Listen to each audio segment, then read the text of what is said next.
Hello everyone, welcome to another video on my channel today. I'm actually going to be exploring this abandoned Northeye World War II base and also Northeye men's prison as well. These houses behind me are actually abandoned as well.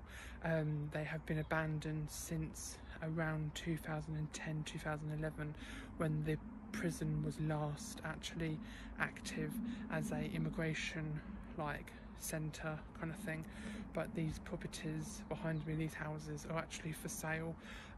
This whole prison and also army base kind of thing, it's all been being used now as a immigration centre, as much as I know. So if anybody does come here, they're going to have a very disappointing journey, because this location has been truly not a prison anymore, and all of the buildings have been demolished, as much as I know, because I've been trying to look for all the research on this location as much as I can. This video is going to be a very long video, maybe nearly an hour long really, but I'm going to be putting all the information, if I can find anything, down below in the description, and also a link to my Facebook page where I'll be leaving photos from this location and other locations being to explore journey.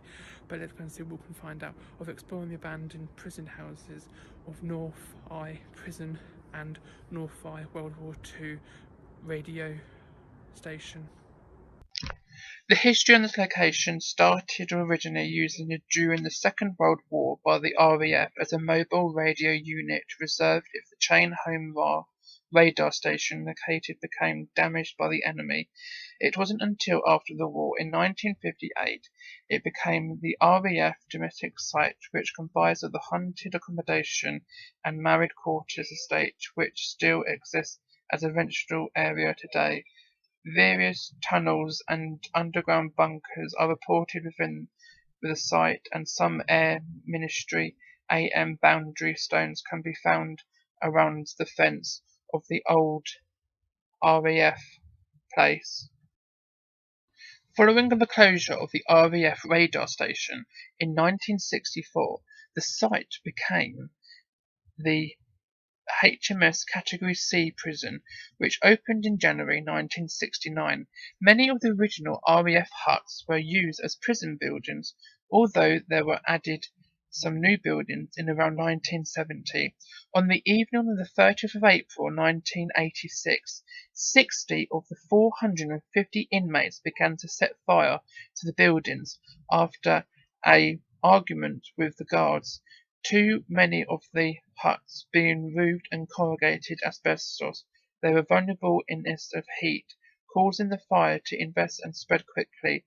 Police said 12 inmates were believed to have escaped during the riot, and rest had been evacuated on the down road before they were moved on to various other prisons the next day. By the end of the night, 40% of the buildings have been completely destroyed by the fire. The prison reopened after the riots, but some familiar number of the inmates until 1992. Some Home Office, Prison Department, HOPD boundary stones can be still found around the site. After the closure of the prison, the URA refurbished the camp and used it as a technical training project aimed to prepare young general of the URA National for technical feature in the URA aimed forces. After that, the location has been left disused since the URA project ended in around 2010. The land is currently up for private sale. The attachment, Regiment Ground or the Council Development Site allows your plans, DASA. Also, the prison houses next door are also abandoned, but now has been sold in visionary prices of around £400,000. And the update of 2023, the location has now become an immigration centre, and the prison houses have been sold and lived in, and it's also got security on site. So do not bother, as you won't get in. Here is a video of what the South East Coast information is going to be talking about the immigration setting, and also in the footage you might be able to see me walking along the outside of the prison buildings.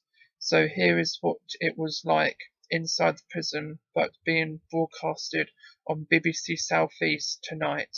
House migrants, and it's a former prison in East Sussex, formerly HMP Northeye until the mid-90s, and more recently a military training camp. It's hoped it will save millions of pounds currently being spent on hotel bills. Earlier, Immigration Minister Robert Jenrick told the Commons the government's job is to meet asylum seekers' quotes, essential living needs and nothing more. Let's go live to Westminster then, and our political correspondent, Ali Fortescue. So, Ali, a former prison, former military site, and asylum seekers could be heading there within months, according to the government. Yeah, that's right. So 3 sites that they've been talking about, these former RAF bases, Lincolnshire, Essex, and as you say, this new site in East Sussex. Now, this used to be a prison. We've seen some images that have been sent to us. I mean, it obviously does not look like nice accommodation at all. We understand that since then it's been used as a training centre. As you were saying, the Immigration Minister has said that this is about meeting essential living needs, nothing more. I think his message today has chimed with some Conservative MPs. I was messaging one who was saying it's about time, as he put it, that the Immigration Minister dealt with what he calls the hotel problem. And we know that there are a number of Conservative MPs who feel very strongly about the idea of the taxpayer spending what's estimated to be nearly £7 million a day on housing asylum seekers in hotels. So there has been a search for alternative accommodation. But I think it's important to stress, in the short term at least, this doesn't mean that anyone's going to be moved out of hotels, because this largely will be for new people arriving. So this isn't to deal with the existing backlog, which we know runs to the tens of thousands, more than 100,000 at the last estimate. This is for new people that will be arriving in the country. But Robert Jenrick's message in the Commons today does seem to have chimed with some Conservative MPs. Let's have a listen to what he had to say.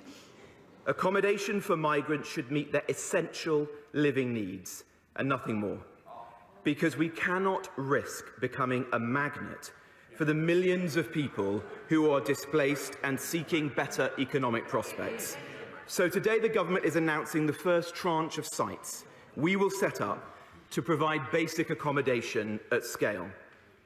The government will use military sites being disposed of in Essex and Lincolnshire, and a separate site in East Sussex. These will be scaled up over the coming months and will collectively provide accommodation to several thousand asylum seekers.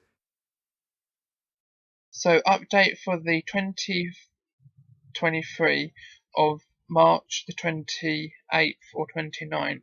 The UK government gave the go-ahead to use Northeye prison as an immigration migrant camp. The migrant camp is going to be having 2 phases. Phase 1 is going to be having 800 migrants inside the prison or immigration centre, and then phase 2 is going to have another 300 more migrants put in place. So it's going to be roughly having 1,000 or 1,500 immigrants, or some at one point it's going to be having 2,000 immigrants on site. So now the prison has been totally secured up and now being used as an immigration centre. Most of the buildings have been refurbished and some of the houses have been fully sealed, but the local residents do not like what's going to be happening at the present location of the prison. But hopefully it will be in a good idea at some point, but the local residents are 50-50 of what's going to be happen at the location.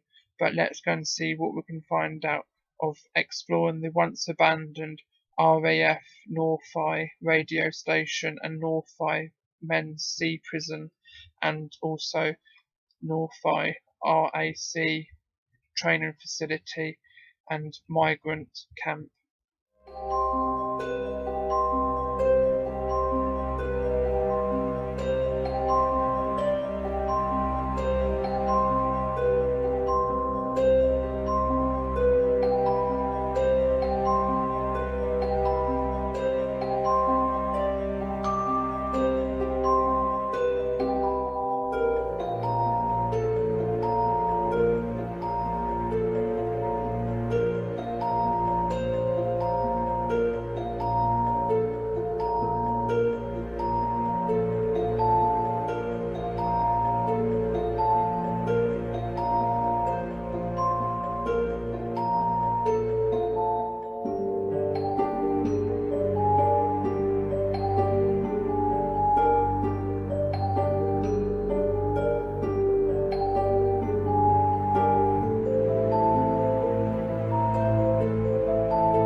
abandoned Northeye prison, and also prison houses, and the old World War II radar bunker kind of thing.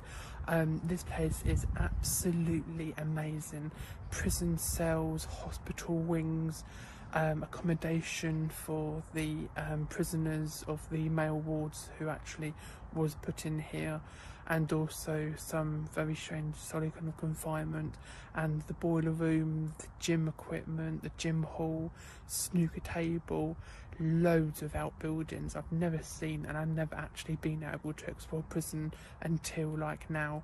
And also the prison houses that you saw at the beginning of the video, they're abandoned, but they've actually been sold one by one for about £350,000, and also the prison is actually been sold, but I can't find any information of when it's been sold. But as much as I can find out, it's going to be reused as an immigration centre for all of the immigrants coming over from Dover. But yeah, if anybody does come to this location, this isn't actually doable anymore. So I've kept this location off the radar as much as possible. Coming here now and again to have a little like revisit, looking for the gate and seeing. Apparently there's actually security on the site, but they got removed in around 2011, and then now it's been reused as an immigration centre.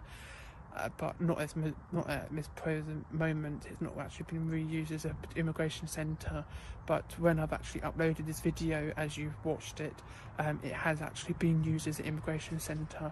But I'm going to be leaving any information down below about this location in the description, and also a link to my Facebook page. But hopefully you enjoy the video. Don't forget to give it a big thumbs up, go subscribe if you're new, and I'll see you in a video soon. Over and out. Bye. Hello people, and thank you for watching my video. And if you'd like to turn the bell on for notifications so you won't need to miss any videos which I upload, and don't forget to subscribe if you're new, and also don't forget to follow me on my social medias. The links will be in the description down below. You can follow me on my Facebook page, Twitter, Instagram, Snapchat, and also thank you for watching once again, and I'll see you in another video. Over and out. Bye!